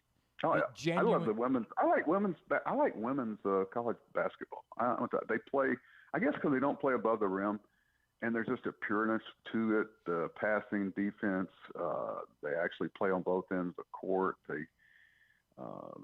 Anyway, I'm sorry. Go ahead. No, I mean, like when things were going really well, like when you were just on a streak, you were like winning 10 in a row, something like that. Did you deal with any nerves? Like, oh, this is going to bottom. I am genuinely nervous that the women's hockey team has been too good going into the gold medal game. That's true. That's true. It's kind of like Russia. We're the new Russian hockey team, right? Something like that, yes. Yeah. Like, in a way. But, I was more about, when we were doing well, I was accused of being more of a hard to get along with. When we were struggling, I tried to really be consistent and not think the world's coming to an end, because baseball season's about stretching out the good times and shortening the bad times. You're all going to have them. And, the players, when they walk in the locker room, got to know that the personality of you and the coaching staff is not conditional. You know what I mean? And because they get so many people that, approach them according to how they did yesterday. And they don't need that in their lives, especially in the locker room. You want it to be a sanctuary for them, though. Today it's become an interview room and a analytical room. But that's why I always let only the players in the locker room. That's a story for another day. You working? You doing any TV at any point, or just hanging out? As much as I want, not want. I shouldn't say that. It sounds smart. I think commercial travel has become such a challenge. You want to get down with society, go through airports, and they don't really care. They go, listen, we got 7 people waiting on your seat. If you don't want it, just leave. Every day is casual Friday, right? We had 4 people on our flight the other day that had pajamas on. Buck, you can be mad at me as much as you want to. Flying is so miserable. I'm gonna be comfortable. I'm gonna be comfortable. I mean, maybe not pajamas, but I'm wearing sweatpants or something. Like I am. Oh, that's fine. It is a that's miserable fine. experience. Yeah, that's fine. Just don't wear the bedroom slippers, please. Or the what is it? The nightcap, stocking cap? You're not wearing that, are you? No, I'm not wearing that. I'm not. How about these people that are asleep before you get down the runway? Oh, they're on drugs, Buck. They've taken something. As soon as they get through TSA, they're gonna last just long enough to get onto the flight, and then. TSA. Let's go through that one. No, I just go listen. Just start winding me. I'm not going through there. Go ahead and get it. Let's go. Buck Showalter, let's do it again real soon. Always appreciate you, sir. Thanks for appreciate your time, guys. See you, Drew. Bye-bye. All right, see you soon. Buck Showalter with us here on GC. He is the best, man. God, there's no one better. He's the best. I mean, like I don't know. We could do a whole show on this. Like I don't want to say he got run out of town. Like I guess that's the wrong way to put it. Like I wish that ownership / management wouldn't have given up on him that quickly. And I get it. There's a shelf life. Right. And there is something different about baseball, I think. I've never managed. But I do think there's something different about it because of the way the seasons go. and you do have you. I don't even know who is the longest serving manager right now in Major League Might Baseball. be Dave Roberts, honestly. It might be Dave Roberts. I don't know, but it could be Roberts. What's he been there? 12 7? years? Is it longer No, than that? It might be 10. You might be right. Hang on a second. I'm getting the answer. And if they somehow Kevin Cash, 2015. Oh, Tampa? And then, Roberts is 10 years. Okay. Yeah. So Cash is an outlier. They I'll say this the nicest way I can. They don't even care down there. He's doing a good job. To some extent. They always sniff around the playoffs. When they make it, it's a miracle. Kevin's a great manager. Keep him. Roberts, and it probably won't happen, if somehow the Dodgers stubbed their toe 2 years in a row and didn't make the playoffs, he'd be gone. Mm-hmm. Something about baseball, the expiration date on these managers is quicker than in football. Well, but the Buck situation was really more about the team and the direction the team I understand, wanted to go than it was about Buck. But are you, and I'm not saying this to try to poke a hole in Brandon Hyde. Mm-hmm. You really think the team was better with Brandon Hyde than it would have been with Buck? I don't think so, but I also don't either. I think that at some point Now, Buck also might not have wanted to do that. Right. Do I really want to go as necessary? And it goes back to the mistakes that were made by previous ownership to actually attempting to go win something with him. It's one of the most. The previous May was the time to get rid of him. The previous offseason might have been the time to get rid of him. But I mean, right. But when you started, once you decided you weren't signing him, you had two. Whenever that was, there right. were three options. The first option was you decide, are you going to sign him? And if you said, look, he's going to get $300 million, we're never paying $300 million, that's the way it goes, then you need to do one of two things. You either need to go all in to try to win a World Series before he departed, or you had to trade him when his value was the highest. Sure. And they said, what if we did nothing? What if we just did nothing and waited until and then the took July before? Whatever we could get at the end. We did get Dean Kramer.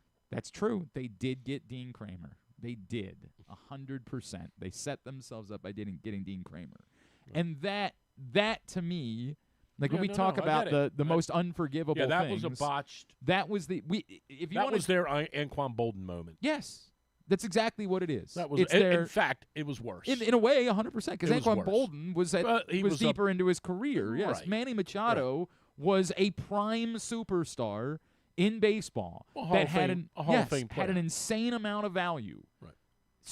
One way or the other for you. He had either as a player for your team or as an asset for your organization. Right. And they did nothing.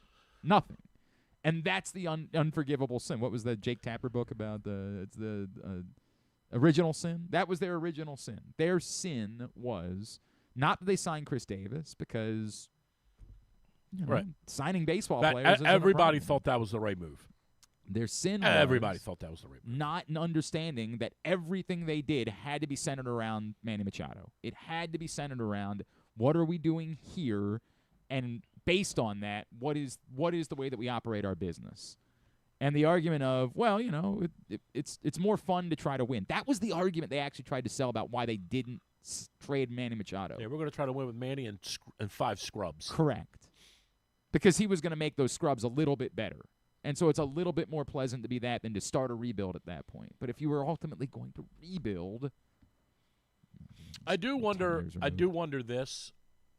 Just a question for another day. Mm-hmm. But I do wonder if they ever did float his availability to teams and no one wanted to overpay for him. I've often wondered that. And it's a little bit. To my understanding, the answer was no. Okay. It's a little bit like the Lamar. We're never going to really know what happened with Lamar 3 years ago, 3 off seasons ago, or 4 now. 3? 4? 3. We'll never know because the Ravens were never actually. Well, the Ravens, but also Lamar's agent, meaning he doesn't have one. Mm-hmm. In those days, Lamar's agent would have floated either legitimate interest or not legitimate interest. But we would have had way more discourse about it.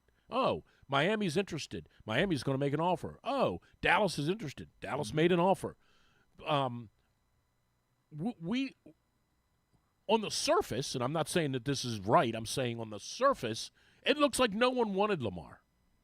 It looks like no one was willing to pay what it would have required to get him. Now, I think the prevalent thought was They all knew if they did it, the Ravens were going to match it anyway. That's what I think. That's what the Ravens were telling them. That's what I think. Yes, the Ravens were telling them that. No matter what happened, if Atlanta would have made him a gazillion dollar 7-year offer, the Ravens would have matched it. But they never even got that offer. Yep. And again, it's a catch-22. You didn't get that offer because you floated it out there, whisper. Don't even bother making an offer. We're going to match it. But if I'm Atlanta, why wouldn't I have made the offer? What's it hurt to make it? So I do wonder sometimes, like, did Manny really have the kind of value that you and I think he did? My understanding is yes, if not more. That it was, again, if you would have traded him at the right time. If you would have traded him the previous offseason with 2 full years, he absolutely would have been. Even that May, yeah, right? You're 30 games in. In doing, again, I can't say this with certainty, but in doing that I was told at one point that the offers that would have been made in that previous offseason would have been organizational change. Okay, sure. I mean, I don't know who you're talking about, but I don't, and I'm not saying you're wrong. I'm not saying you're wrong. The Orioles decided. I think the two players are very different in the way they're looked at, or I should say, I think they're different in the way they were looked at those moments.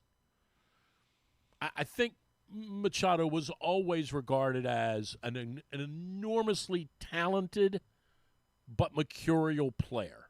Yeah. Lamar's never been known for that. I don't think Lamar's ever been known for when that. you say mercurial, like, I mean, we're talking about very specific things. Well, we're just talking about they have a personality that is. I think more was made of that inconsistent. here than was the belief around baseball.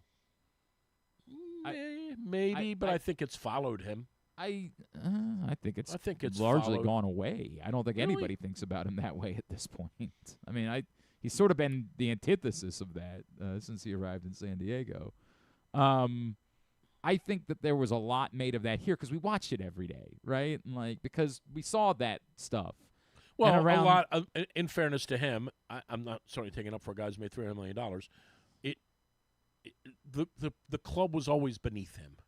Well, there's that too. He jaked sure. it, in my opinion. When I say this, now this is my opinion, he jaked it a lot, and probably jaked it a lot because he looked around and said, "I'm way too good to be on a team that wins 65 games." When you say jaked it, like you're talking specifically about running out ground balls. I'm talking like yeah, that's the only knock there really was on Manny Machado, and that he had a chip, and Buck would tell you privately. I mean, Buck would tell you that like they talked to him about that, but they also all unilaterally every time Manny got into a tiff with someone, they were always right behind him. There was no issue where they were like, "Yeah, we're not. You're a problem." They all agreed that like guys would throw in on him, that he was treated in a way that other people weren't. But I guess my point, the whole thing was part of what you saw from him, I believe, and I'm not saying I know this about Lamar. Mm-hmm. If the Ravens were 5-12 and they sucked because they weren't getting him any help, Lamar might be an asshole too. Like, yeah, I don't. How much of that? Right, how much of Manny? How much of the team stinking every single year? Pretty much. I mean, there were a couple of years there. I would never go to asshole. I think that you're right that he didn't. I mean, he didn't run out ground balls. There's no doubt. How much of his personality? Mm-hmm. Forget what I said. How much of his personality was connected to the team being terrible? I'm defending him. Well, I don't know, man. At this point, how many years that he was here was the team really terrible? Well, I mean, at the end they were. Yeah, at the end. I mean, they were good in 14 and 16. I don't think he played in 14 because he got hurt. Right? He didn't play. He played in 14, but he didn't play. He didn't play in the playoffs. Yeah. Right. So he was part of one. He was really a fabric of one championship team, of one playoff / championship caliber team, which was 16. And he played the majority of that season in 14, right? He played. Yeah. He didn't play. Yeah, he didn't play in the playoffs, right? Right. But that's what I'm trying to say. How many times was he on a really bad team? Because even the teams in the year before weren't. They weren't in 13-15. They weren't awful. They just were weren't 500. playoff teams. Yeah. Like but how 17 and 18, they were dreadful. Yes, at the end they were absolutely terrible. There's no doubt about that. But I don't think they went into 17 expecting to be terrible either. he Well, wasn't. you and I on are the- both agreeing on. I mean, I think. I to an extent. I also just think that he didn't run out ground balls, and I think that that's something that around baseball there's more of a practicality to that. Manny Machado can get away with not running out ground balls. We'd like him to, but he can get away with it. Steve Pearce can't, right? Like, Steve Pearce has to run out every ground ball. Right. Manny Machado can get away with running out ground because we're going to be practical about this. How many times did Manny Machado not run out a ground ball that the result was going to be different if he had run it out? Once, twice a season, maybe. We hated it because we watched it every night. Well, we and it pissed us we off. didn't like it because we feel like it. And it sets an revealed example. something, And and also revealed something about his character. maybe. To me. Right. Or it's Might not be to you, but because it's the foundation of what you're supposed to do as a baseball player, right? well, it's the foundation of what you're supposed to do in sports.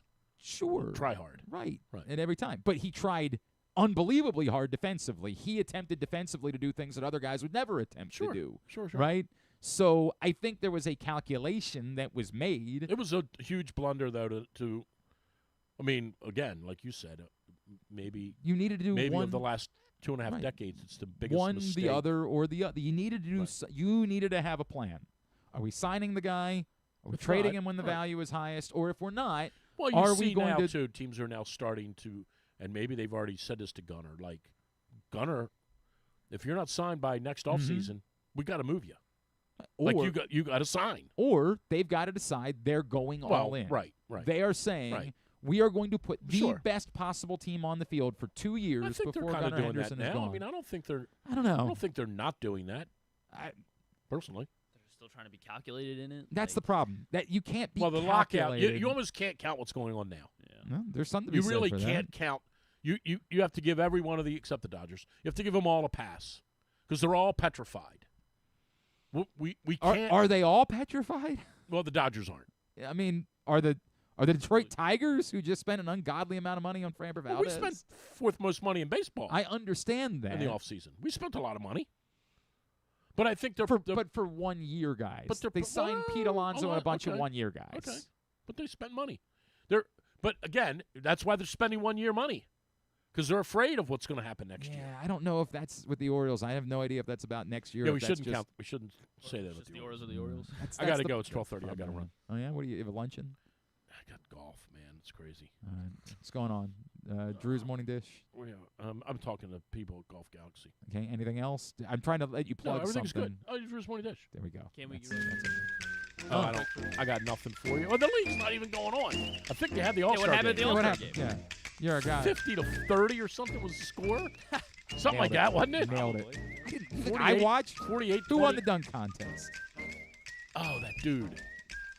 He got it. Oh. The 3-point contest. No, that one guy won the dunk. God, what was his name? Carter? What was his name? Carter? What was his name? What was his name? If we were here, if Oh, I I have gave no you, idea. if I gave you 17,000 guesses, I do would not would follow. you get the name of the dunk contest? Once the winner? All-Star breaks come, I'm off. Is that the way that it works? All right, hit the other music. Yep. Hit the Well, other that's off, music real too. quick. Hang on a second. All right, that's off. Now hit the other music. Come on. Hit the other music. And now, race fans, for the most famous Oh. words in motorsports, the star of I do Universal know this. Pictures movie, I now pronounce you Chuck and Larry, Kevin James. I just got 3 things to say. God bless our troops. Yep. God bless America. Yep. And gentlemen, start your engine. It's time for Rubbins Racing with our guy Drew Forrester. What you got for us? Tyler Reddick, baby. Tyler Reddick. Never even led the race until the final lap. The final lap was insane, right? I have no idea. I didn't Oh, watch. it I'm not was going to awesome. pretend like I watched any. I had my my friend had his money on Blaney, and that didn't work out. Your friend. That's a shame. And he also had some money on Chase Elliott because Elliott's got to win one at one point, right? Keselowski's got to win one.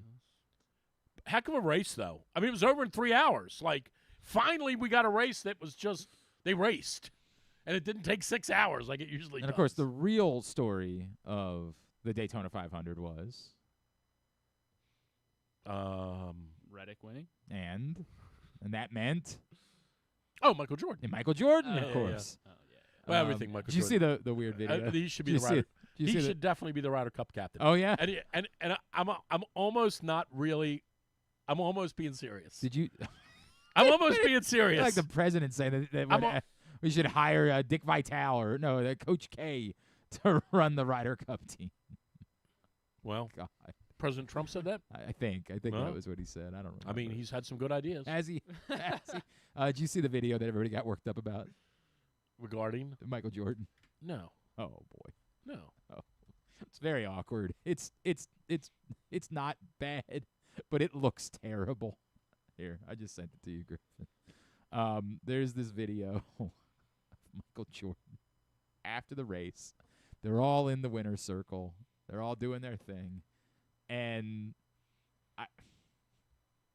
just watch. Just take a look at this. Take a look at it. You're not looking. Okay.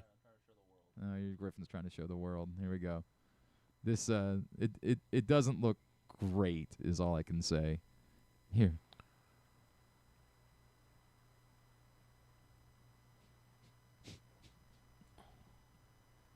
What's he doing? Grabbing the kid's rear end or That's something? what it looks like, yes. It turns out, apparently, in the post-race celebration, somebody dumped a bunch of ice, and it all went down the kid's back, and he's trying to help the kid get the ice out from the back, but it showed up on the internet, and it looked like something else entirely. Yeah, well, we're very sensitive to that these days. Understandably so. Understandably, we're very sensitive to that these days. So yeah, that got a little bit of attention on the internet. Today is the 25th anniversary of a significant moment. Oh, it's today the 25th.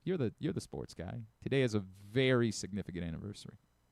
2001. Yep, February 18th, 2001. U.S. hockey was 1980. That is true. You're right about that.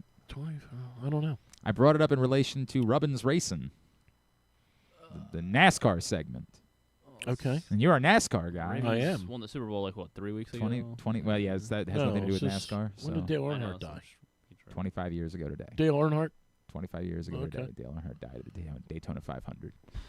That was a wacky thing, man. I mean, it didn't look. It looked very benign. Yeah, it just looked like a crash, right? 100%. Michael Waltrip won that Daytona 500, and unfortunately, we found out within hours that Dale Earnhardt had died.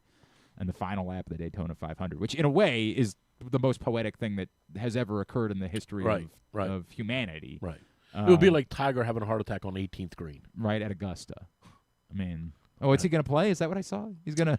I personally don't think he's going to play. Okay. He got asked two things yesterday, neither of which he wanted to answer because he didn't want to take away from the day. Okay. Are you going to play in Augusta, and are you going to be the Ryder Cup captain? The Ryder Cup captain, it's his if he wants it. Mm-hmm. It's just his. Tiger, if you want to be the Ryder Cup captain, call and tell us you want to be the Ryder Cup captain. He didn't want to say no to that yesterday, so he said, what he always does. Yeah, I'm talking to those guys. I'm trying to evaluate, blah, blah, blah. I don't think Tiger wants to be an away Ryder Cup captain, personally, because I don't think he wants to go over there and lose.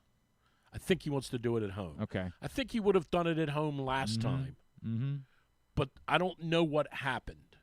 I don't know how that unfolded. He came up with that garbage about, my all these things I'm being asked to do on the tour. I don't know. He's such a weird dude when it comes to that stuff. Because he should captain the team every year. Right, if he was You're willing to. Tiger freaking Woods, right? I don't think he's going to play at the Masters, personally. All right. But he couldn't say that yesterday because the headline wouldn't have been about the Genesis. It would have been about Tiger saying no to the Masters. I don't think he's playing. Okay. All right. By the way, it was Phil Mickelson who suggested that Mike Krzyzewski be the Ryder Cup captain, not Don. You know what? There's an outside chance he might be the president someday. That's a fair point. That is Phil's a fair getting point. into politics. Is he? Oh, yeah. Oh, you haven't seen? Oh, good. we need yeah. more of that. Him and Stephen A. Smith. That's exactly what we Steve's need in going this off country. the deep end. That's what we need in this country. Thank you for your attention to this matter. All right. You good? Yeah, I'm good. All right, buddy. Sidney Crosby apparently got hurt. We should probably turn that on, I guess. He did? It's tied 2-2 in the third period. Oh, boy. Sid is hurt and out for the Oh, game. boy. Oh, good. I mean, that's a shame. Who'd you got a bet in? What a bummer. You got a bet in. All right, here's a play for the Penguin or the Flyers. Why do you care? I know. Yeah. I actually like Crosby. I think he's a good player. All right. It's Drew Forrester, Drew'sMorningDish.com. All the best, you guys. Today's show also brought to you by County Sports Zone. When's the MIAA? I've lost track because we're not in it. It's the court. I thought last night was the quarterfinals, right? Was it? Maybe it's tonight. Maybe it's tonight. You might be right. But yeah, they are getting ready to hand out championships in basketball. And if you want to follow along, the best place to get all the information, the schedules, the scores, you would know. I would know if I had gone to countysports.zone. Drew would know if he had gone to countysports.zone. Proudly sponsored by your local Toyota dealer. BuyAToyota.com. We'll come back in with the tidbit and tubular to wrap it up. Glenn Clark Radio. Get in the game with Volo Sports. With over 15 sports to choose from, join a league or grab a Volo membership for discounted play, free daily pickups, fitness classes, and exclusive events. But the best part? A portion of every league fee helps the Volo Kids Foundation provide free sports to over 5,000 kids across Baltimore City each year. Don't miss out. Early pricing for the winter season ends December 12th. Final registration deadline is January 15th. Sign up now at volosports.com/Baltimore. At Live, we want to say thanks to our community with our biggest giveaway yet. Thanks a Million free slot play giveaway. Join us every Friday in February for your chance to win a share of $1 million in free play, including a grand prize of $75,000 in free play. You could be one of 25 winners each week. So what are you waiting for? Thanks a Million, only at Live Casino and Hotel Maryland at Arundel Mills. Must be 21. Please play responsibly. For help, visit mdgamblinghelp.org or call 1-800-GAMBLER. Your car is more than just a ride. It's an investment. At Leading Edge Auto Body in Mount Washington, we've spent over 20 years perfecting the art of repair. From high-end imports to your trusted daily driver, we handle all makes and models with elite precision. Our team holds the highest honors in the industry, including ASE Master, iCar Platinum, and specialized aluminum certifications. We make it easy with free towing, pickup, and delivery because at Leading Edge, customer satisfaction comes first. And remember, with insurance, it's your car and it's your choice. Choose the experts. Leading Edge Auto Body. Quality you can see. Service you can trust. Go to leadingedgeautobody.com today. The weather's getting cooler, so when you and your family are picking out a place to dine, be it lunch or dinner, let's make it nice and easy. Now, with 2 great locations, the Costas Inn remains your #1 destination. Whether you want to get steamed crabs and the full Costas menu out at the original location at 4100 North Point Boulevard, or sample the complete menu minus the steamed crabs at the new location above the grandstand at the Timonium Racetrack, Costas is your place to go. Check out the website, CostasInn.com, for a look at the menu, and if you want to plan that crab feast, call 410-477-1975. The Costas Inn. Gambling can be a fun and entertaining experience, but there are risks involved. If you're planning on betting on the game at the casino or on your phone or computer, know your limit, stay within it. Set a budget and a time to stop. Remember, gambling isn't a financial solution, and it doesn't mix well with alcohol or drugs. Know the risks and have a plan before you begin gambling. For free and confidential services, call 1-800-GAMBLER 24/7 or go to helpmygamblingproblem.org. Looking for Baltimore's premier waterfront dining experience? Head to Nick's Fish House, located in the Baltimore Peninsula. Enjoy crabs all year long, plus happy hour Monday through Thursday from 3 to 6. Planning a celebration? From rehearsal dinners to corporate crab feasts, Nick's is the spot to make it unforgettable. And the fun doesn't stop there. Live music fills the air every Thursday through Sunday. Check out the full lineup at nicksfishhouse.com. Nick's, it's where Baltimore comes to eat, drink, and play by the water. Make the most out of every day in your Toyota RAV4. Available in hybrid or gas-only models. A RAV4 can get you where you want to go in style. Check out buyatoyota.com for deals on new RAV4s from your local Toyota dealer today. Coming back in here with Glenn and the other guy, Garrett, whatever his name is. You know who they are. All right, back in here on GCR. By the way, I did confirm the quarterfinals were last night, as I thought. The A-Conference semifinals tomorrow night are Glen Elk Country and Mount Carmel, and then Mount St. Joe and St. Francis with the championship this weekend at UMBC. And congratulations to B.J. Ranson, the son of my buddy Bino Ranson. B.J. was named Baltimore Catholic League Player of the Year for Mount St. Joe. So I think he's headed to. I think he's going to play. I think he's going to join Bino, if I remember correctly, up at St. Joe's is where he's going to play in college. So congratulations to BJ, and I love Bino. He's been a friend for a long time, so happy for him. All right. Very good. Why don't we get a tidbit? Anything that we saw? I didn't see anything floating around that was getting a lot of attention out of the Ravens press conference. Yeah, and I don't think so. Apparently, Declan Doyle talked to Lamar for an hour over Zoom. So Okay. They're best buddies. I hope that means something. Anthony Weaver did not appear to have any update on Nnamdi Madubuike, but said he talked to him. So there's that. All right. Guess that's everything. There you go. Tidbit. Tidbit is brought to you today by Live Casino and Hotel. They're giving away $1 million in free slot play this month, every Friday, but you have to be present to win, and you got to be a Live Rewards member. You can find out more by going to livech.com. One thing that did happen in basketball over the past week, Chris Paul has retired. That's right. Maybe the league retired him. I'm not sure how you want to look at it, but yeah, 21 seasons in the NBA for Chris Paul. He led the league in assists. How many times? In 21 years, 10 times. No, not that many. 7 times. No, not that 4 many. times. 5. 5 times. 5 times. 5 times. Tied with 2 others. 3 others have led the league in assists more than 5 seasons. John Stockton. John Stockton has led the league the most times. How many times has he led the league? 7 times. No. 5 times. 6 times. Well, more Paul than was that. 5 Yeah. times, yeah. That's right. 8 times. No. 10 times. That's too high. 9. 9. Everything but the number I said. 9 consecutive years from 88 to 96. Pretty good. Yeah. Gary Payton. No. Okay. Jason Kidd. 1 time or fewer for Gary Payton. All right. Jason Kidd is tied with Chris Paul 5 times. How many guys do I need to get? So there'd be 5 others. So there's 2 guys tied with Paul, 3 others with more. So that'd be 5 total. 5 total, including Stockton and including Stockton and Kidd. Yeah. And Kidd. Steve Nash. 3 others. Yeah. Steve Nash also 5 times. How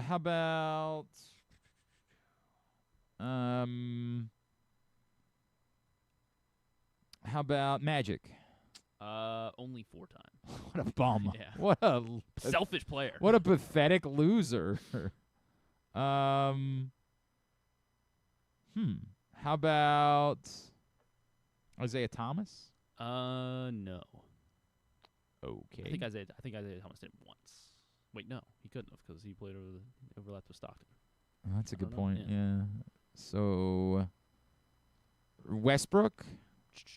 Westbrook. No, not in the top 5. It's 3 times for Westbrook. How about 1 time with the Wizards? That happened. God, that's hilarious. That's probably one of the best years of Wizards basketball in my lifetime. Ever happened. 2021. Along with whatever year Paul Pierce hit that bank shot in the playoffs. Yeah. What about I called game. Right, that's right. He didn't call bank, he called game. How about Oscar Robertson? Yes, Oscar Robertson with the Cincinnati Royals led the league in assists 6 times. They should bring back the Cincinnati Royals. Mark Jackson? No. Rajon Rondo? Rondo only 3 times, tied with Westbrook. Pathetic loser. I guess at this point He led the league in assists twice with the Celtics, 1 time with another team, Rondo. He led the league in assists with another team besides the Celtics. How many teams did Rondo play for? I don't even remember who else he played for. Exactly. That's what I was like. Why? Was he obviously Bull at one point? He was, yeah, for the 16-17 season. He did not lead the league in assists that year. He led the league in assists the year prior with a different team. Is it Sacramento? Yeah, Sacramento. I have 0. I swear to God, it's only because you made me rack my brain. Right. This is when I was 16 years old, though. This is when I should have been like oh, yeah, that's deep true. into That's the when NBA. you're really super into it. Yeah, that's a good point. I don't know how. I have no recollection. He played for 4, 5, 6, 7. Yeah, 8. He played for 9 teams. Jesus Christ. From 06 to 22. He was a Laker for sure. He was. He had 2 stints with the Lakers. NBA champion. Was he briefly with the Cavaliers? He ended his career in 2022 with the Cavs, yes. I don't know that I can name any others. Got Chicago, got Sacramento. God. 1, 2, 3, I'm trying to think of who, 4 like, others. who are the logical teams that he could have ended up with at some point, right? Like Dallas. Boom. After Boston. 1 season in Dallas, 1 season in Sacramento, 1 season I would in say the Chicago. Warriors, but like definitely do not remember any time that he played for the Warriors. He was not a Warrior. That's why I didn't say it. Okay. The Sixers? No. The Clippers. Yes, he was a Clipper in 2021. Seems like a guy that would have been a Clipper. Yeah. The Heat. No. I get how many more guesses do I get? There's 2 other teams.